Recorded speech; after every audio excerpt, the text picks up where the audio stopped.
Eu venho hoje a esta tribuna, senhor presidente, Cacildo Baldani, que me dá a honra de ser o vice-presidente da Comissão de Assuntos Sociais, para tratar de um assunto muito importante para o Mato Grosso, mas certamente para todo o país, diante dos acontecimentos que nós temos acompanhado pela imprensa e, particularmente, eu tenho acompanhado bem de perto no meu querido Mato Grosso.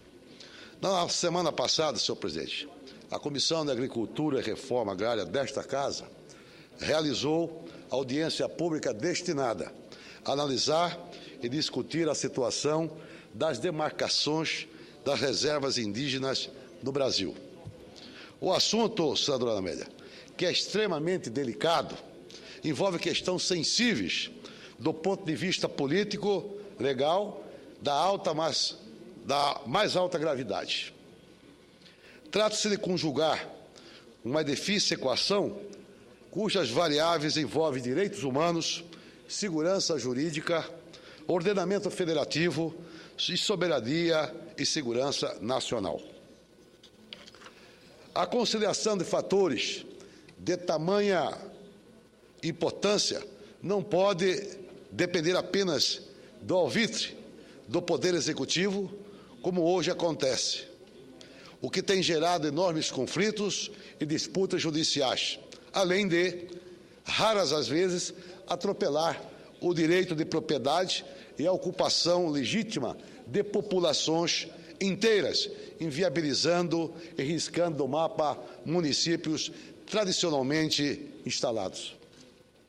Por isso, somos de todo favoráveis a que se atribua ao Congresso Nacional, representante maior do povo e dos interesses da nação, a competente tarefa de discutir democraticamente, senhor presidente, com transparência e amplo debate entre índio e não índios.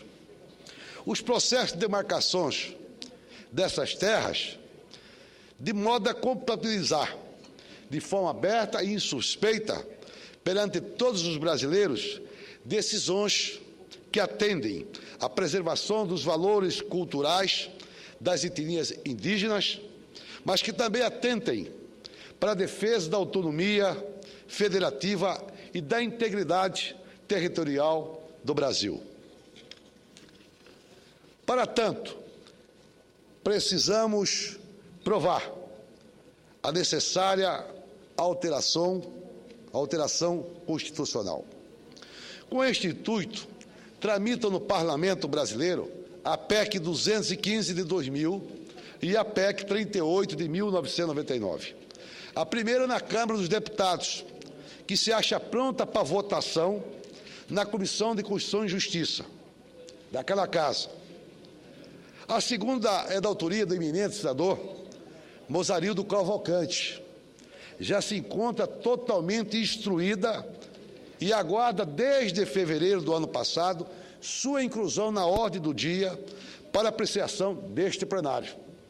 Todavia, minha cara senadora Amélia, enquanto isso não ocorre, é imperioso que observamos as diretrizes impostas pelo Supremo Tribunal Federal em seu julgado referente à petição 3.338-RR, a partir do voto do ministro Menezes Direito, que ampliou as salvaguardas institucionais a serem obedecidas em demarcações de terras indígenas, especialmente no que tange à vedação de ampliação de terras já demarcadas.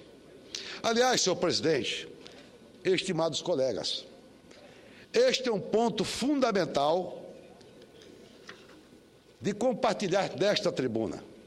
A despeito do cristalino mandamento da Suprema Corte, o Executivo continua insistindo em discorrer a sua interpretação.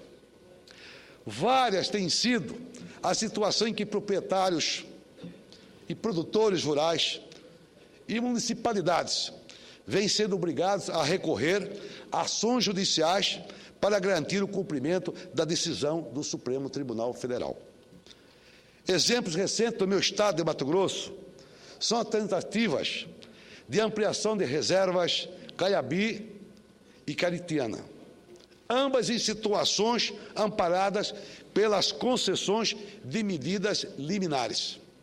No caso do Caiabi, meu caro senador Cacildo Baldani, que preside essa sessão, o Ministério da Justiça ampliou a sua reserva de 117 mil hectares para 1.053.000 hectares.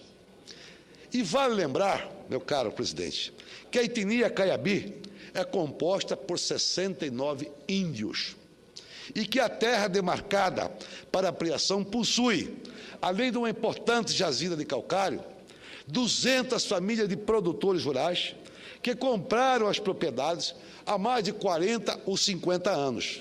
Ora, ademais, senhor presidente, a área fica ao lado da reserva indígena Munducuru, que já possui 3 milhões de hectares de terra. Por essas e outras razões, no final do ano passado, nós obtivemos a garantia do Ministério da Justiça de que, com base num aviso da Advocacia Geral da União, calcado num parecer da Consultoria Geral, um ato do ministro seria publicado, senadora Amélia, com vista à doação do procedimento padrão para todas as demarcações, em obediência ao ditame do Supremo. Para surpresa nossa, o tal auto não foi até hoje publicada, e a AGU, embora convidada, não mandou seu representante na audiência pública da semana passada na Comissão de Agricultura e de Reforma Agrária, a qual me referi no início do meu pronunciamento. E o que alimenta a nossa preocupação e acentua a segurança jurídica dos proprietários e dos produtores, daqueles municípios e de toda a população envolvida. Em meio a tudo isso, surge o estapafúrdio episódio da venda de direitos por 30 anos sobre terras indígenas da Amazônia a estrangeiros, por 120 milhões de dólares, ou seja, em 16 áreas, com o dobro do tamanho de Portugal. Mas nesse caso, minha senadora Amélia, obviamente eu repito o artigo 231 de nossa Carta Magna, do que preceitua o artigo 37, ou seja, 7, melhor dizendo, o Estatuto do Índio. A ocorrência desse tipo de disparate, bem como demonstra o quanto vulneráveis estamos ante os interesses nada patrióticos que incidem sobre raríssimas e abundantes terras teoricamente destinadas aos nossos índios. Esta mais que patente fato de que nossos irmãos brasileiros das etnias indígenas não precisam de mais terras. Eles precisam, sim, de melhores condições de vida, de recursos tecnológicos que ajudam a melhorar e explorar suas riquezas em proveito deles próprios. Eu concedo uma parte, senadora Ana Amélia, com muita honra e prazer. Caro senador Jaime Campos, esse tema eu trouxe à tribuna nessa semana e tive o prazer de receber uma parte de Vossa Excelência, porque não é só no seu estado do Mato Grosso que esse problema aflora a cada demarcação ou tentativa de demarcação por parte de terras indígenas pela FUNAI. Nenhum de nós, nem Vossa Excelência, nem eu, nenhum senador, contesta o direito dos indígenas às demarcações, absolutamente. Isso é um dispositivo constitucional e contra o qual não há nenhuma reparo a fazer. O que nós estamos tendo que debater nesta casa é a forma como essas demarcações estão sendo feitas. E sem respeitar o contraditório, até porque, neste caso, há um visível ferimento ao direito administrativo por não dar espaço ao Estado, que é o ente que terá compromisso, como a legislação do meu Estado, do Rio Grande do Sul, e numa demarcação da reserva de Mato Preto, que envolve os municípios municípios de Getúlio Vargas, município de Erechim e Erebango. Só no município de Getúlio Vargas, 16% do território desse município ficou nessa reserva de Mato Preto.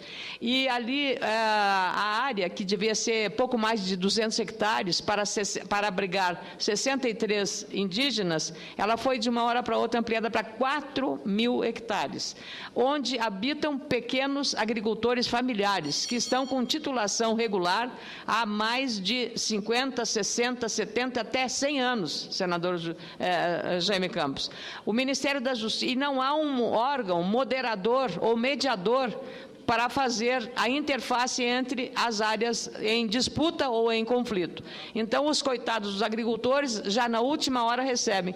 A forma também como é feita a vistoria na propriedade eu diria, de uma agressiva violência desnecessária, porque chega a Polícia Federal com armamento pesado para executar uma determinação constitucional, mas de uma forma que, para quem enxerga entrando na frente de uma propriedade rural, o que vai pensar da polícia entrando com armas a respeito daquele modesto agricultor familiar que está ali. Então, todos esses aspectos, além do mais, na demarcação, a FUNAI apenas indeniza as benfeitorias, não a terra nua. Então, é preciso que esta casa corresponda à necessidade de fazer uma...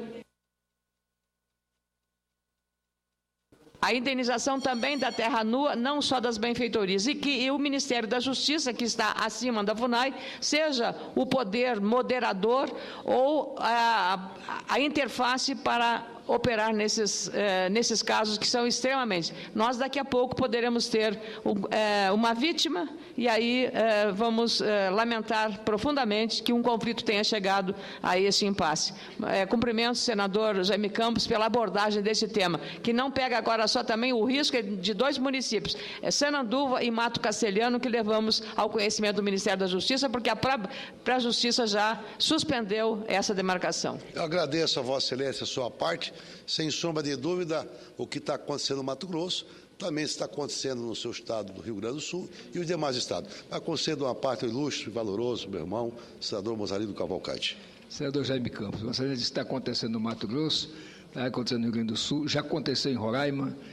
Eu tive a oportunidade de presidir 2 comissões temporárias externas que estudaram não só o problema de Roraima, mas também o do Mato Grosso, também o de Santa Catarina e também o de Rondônia. Então, ficou flagrante o trabalho feito pelos técnicos do Senado de que é uma farra essa questão de demarcação. Para não dizer outra coisa, porque é muito suspeita essas demarcações e, por isso, acho que nós temos um remédio que está aqui sendo trancado à sua apreciação, que é uma proposta de emenda constitucional minha de número 38 de 99, que tem um substitutivo do senador Walter Pereira, que inclusive contempla a questão da indenização também da terra, e eu quero aqui fazer um apelo ao presidente do Senado e aos todos os pares que nós possamos votar. Porque o que essa PEC quer, senador Jaime Campos? É apenas que, uma vez a FUNAI feito os procedimentos de identificação, de limitação, etc., antes da demarcação, da homologação pelo presidente da República, o Senado aprecie. Afinal, as terras passam a ser federais saindo dos estados. E como é que a casa que representa a federação, que representa os estados, não se pronuncia a respeito?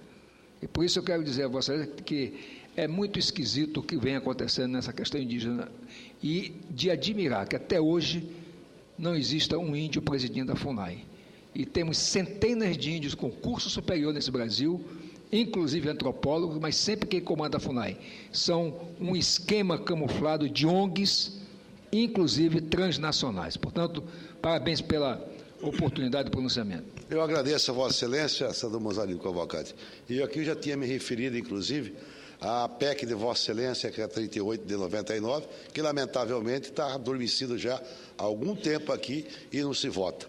De maneira que eu agradeço a sua parte e todos nós temos consciência do que importância representa a FUNAI, mas, sobretudo, como o senhor bem disse aqui, a FUNAI me parece que é um órgão hoje travado e me parece que é comandado por interesses pessoais ou econômicos aquele órgão. Nesta diapação, senhor presidente, rendo aqui as minhas homenagens à iniciativa do Ministério do Desenvolvimento Agrário quanto à realização do evento que teve início na terça-feira e que se encerra hoje, o primeiro seminário da assistência técnica à extensão rural indígena, no qual a Embrapa propicia, melhor dizendo, às comunidades indígenas o acesso e a boa assistência técnica para o desenvolvimento de suas atividades. E é com ações como esta que nós iremos devolver ao índio a dignidade, o respeito que merecem. É com boas escolas, atenção à saúde, com recursos técnicos e financeiros para assegurar a manutenção de suas culturas, da sua tradição, do seu desenvolvimento econômico, que estaremos, de fato, promovendo o progresso e o bem-estar.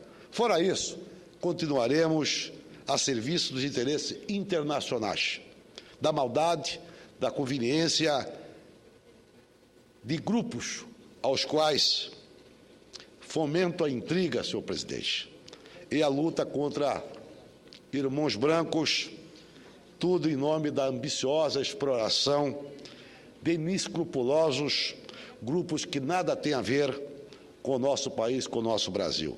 De maneiras, meu caro senador, governador, ex-ministro, que eu tenho o maior respeito e admiração, Cristóvão Buarque, nós precisamos, de fato, dar segurança jurídica. Que o índio, a bem da verdade, o que ele quer é respeito e dignidade. E, lamentavelmente, a FUNAI não tem propiciado aos índios brasileiros. E, neste caso, particularmente, lá no Mato Grosso, eu tenho andado, percorrido aquele imenso estado, conheço as dificuldades dos povos indígenas.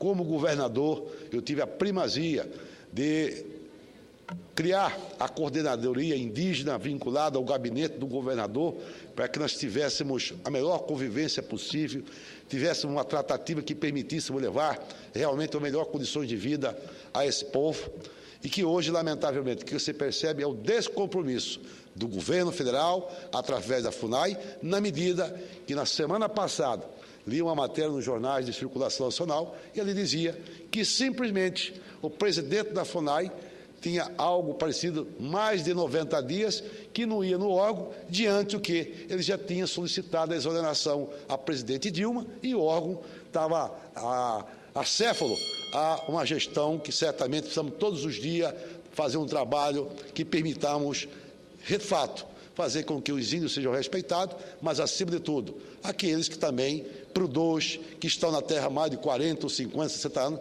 também tenham seu direito, com certeza, assegurado. Muito obrigado, senhor presidente.